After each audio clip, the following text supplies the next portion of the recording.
I just want to look at everyone because when I did this a few years ago, I blacked out. So I just want to look at everyone and remember all your beautiful faces and this container that we created together. So thanks so much. Surprise, surprise, another talk about body image. I like to say that my first yoga teacher was my older brother, Trevor. He got super into yoga in his early 20s and actually planted the seed for me to do a YTT. So naturally, I got super into yoga in my 20s because I was the baby sister that was obsessed with him and wanted to do everything that he did just as well as he did. And also because I wanted to be a skinny California wellness girly like my role models, Mary Kay and Ashley Olsen. Yeah, you know the vibes. So I started where a lot of us start, or maybe some of us. Damn. I developed a food addiction and a binge eating disorder in junior high that lasted throughout my 20s. And I was a dancer, certified girly girl, and a Leo rising, which means that I was always looking at myself in the mirror. So not only was I addicted to food, but I was also addicted to nitpicking, comparing, and being pretty dissatisfied with my body most of the time, which made it really hard to feel good about anything else that I was doing. So in a final attempt to not feel fat anymore, I went vegan and started doing yoga with Adrian. I've always been a creative, a performer, an artist, not just with dance, but photography, fashion styling, writing, web design, pottery, theater, fill in the blank. Sign me up. Can't put me in a box. The combination of various eating disorders, performative social media and capitalism, and simply being a woman in a patriarchal society, I had a hard time believing that most of what I created was good enough. If it wasn't perfect, I didn't want to feel good about it. It was like hard to play, you know, it was hard to do anything unless it was for somebody else's pleasure. So I created this inner dialogue that was constant judgment and, sorry, I'm blacking out right now. Being so in my head, thanks guys. I had created this inner dialogue that was constant judgment, being so in my head, and really convincing myself that I was unworthy before even giving myself a chance to prove myself wrong. So I shied away from what felt natural to me, creating. So after I had graduated with yoga from Adrian, I was practicing at my rec center at Arizona State, where I went for undergrad, and various other studios in Phoenix after I graduated. I didn't really ever feel like I had a connection to a specific teacher or a studio until I moved to New York and started practicing at SkyTing when I was 26. Shout out to SkyTing.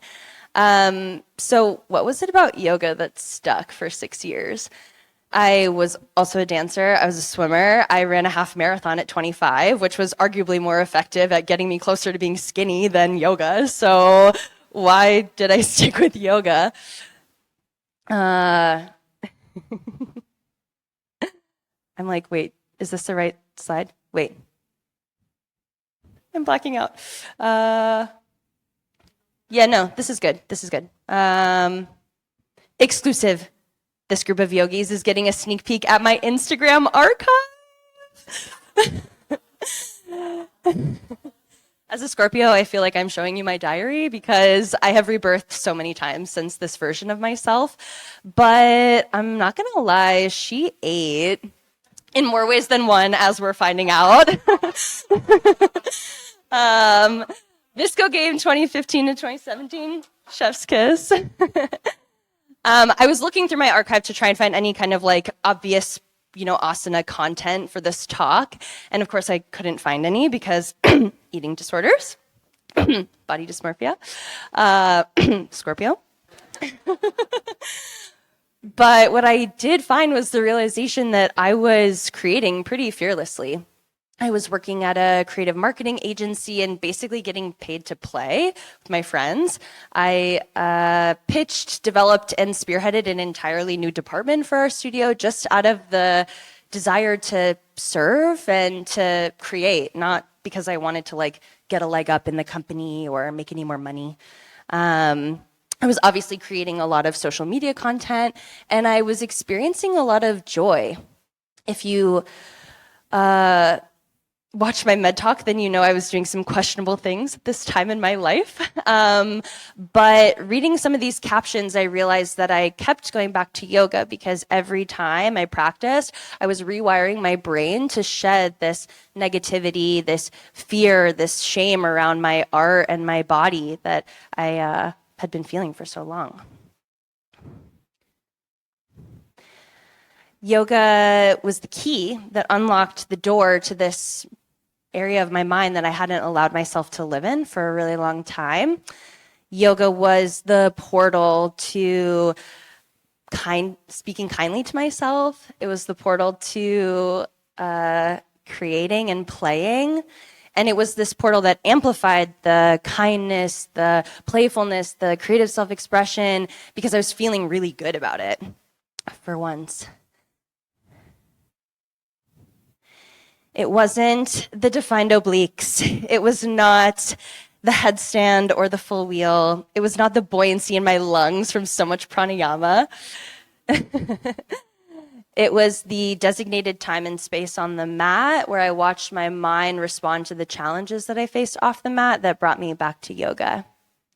Yoga was the escape route that I needed from the prison that I had locked myself in my mind for over a decade prior. I still don't look like Mary-Kate and Ashley Olsen. And I'm still very much working on demolishing the mental prison that is my mind. But yoga has taught me that the perfect body is one that's a vessel for service, regardless of what it looks like. The perfect body is one that uses its unique gifts and talents to help people really feel happy. When I started utilizing my skills and talents, serving became easy, became second nature. This community, my teachers, the growth I've had over the last handful of years since being here is a testament to that. So thank you. I love you.